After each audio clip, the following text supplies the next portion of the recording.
For today's video, mga beshi, ayan, pagbigyan lang po natin yung iba. Ni-request kasi gawa ng video, how to create a PayPal account. So, bago po yan mga beshi, sagutin lamang po natin yung madalas na tanong. Pwede pa tayo magkaroon ng multiple PayPal accounts? So, to begin with mga beshi, PayPal allows us to create a multiple PayPal accounts.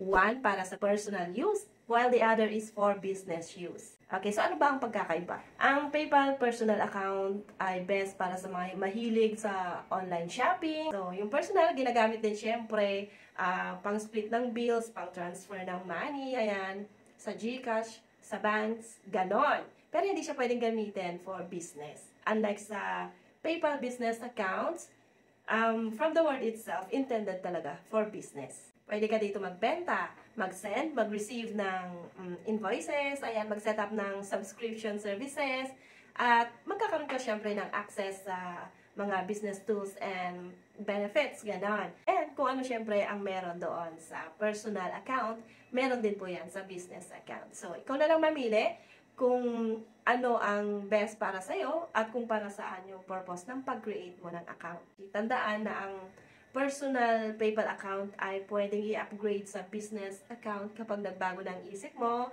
Ayan, gusto mo na gamitin for business, pwede siya. Pero, hindi siya basta-basta pwede mag-downgrade from business to personal account without contacting the customer support. So, start na tayo mga beshi. Paano mag-create ng PayPal account? Punta na tayo sa ating browser.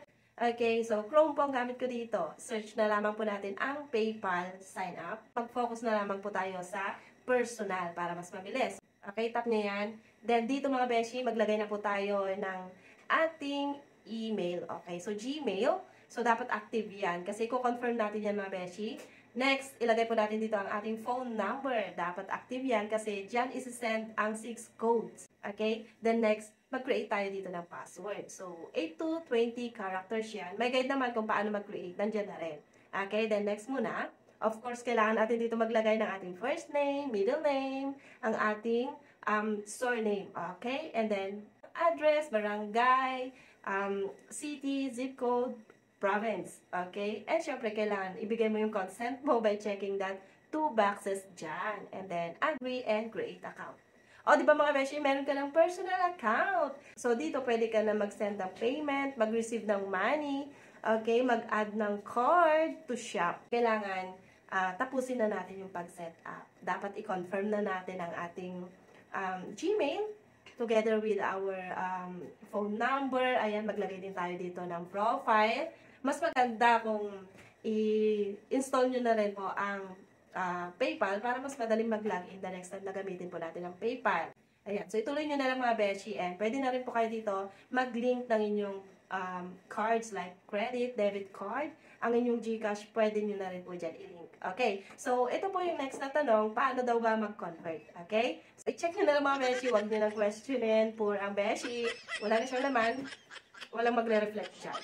So halimbawa US yan, may laman yan. Ganito siya i-convert. Okay? Tap nyo po yung 3 dots. May makikita kayo dyan na convert. Then, piliin nyo na lang kung sa peso nyo siya gusto i-convert or sa other currency. Okay? Yung conversion naman, makikita nyo na dyan kasi mayroon naman siyang calculator. So, that's it mga beshi. Tuloy nyo na lang po yung pag-set up. Good luck po sa pag-create ninyo na inyong PayPal account. Enjoy nyo na lang po. Mas maganda naman kung pag-aaralan nyo yan. So, that's it. Thank you for watching!